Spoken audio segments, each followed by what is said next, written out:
নেহা নাকি এটা? এটা পুচকি নাকি?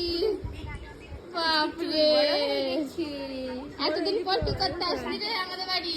এরপরে টাচ করেছে। হ্যাঁ কাকা, কি করতে আসলি? এই দেখো কি হয়েছে? কি হয়েছে? রে মা পায়ে ফুসকা পড়েছে। কত বিবরে মা জুতো পরে জুতো পরে না মা জুতো ধুছিল ও তার বাড়িতে। রে মা, আচ্ছা ঠিক হয়ে যাবে। আস্তে আস্তে ঠিক হয়ে যাচ্ছে রে কি করতে আসলি রে হঠাৎ করে? টিপলে হচ্ছে নরম হয়ে যায় আর কি করতে এসেছিস আমাদের বাড়ি? আমি খেলাধুলা করতে কেন তোদের বাড়িতে খেলাধুলা করিস না তুই? না তোর ভাইও তো এসছে। এই দে, তোর ভাই এসছে।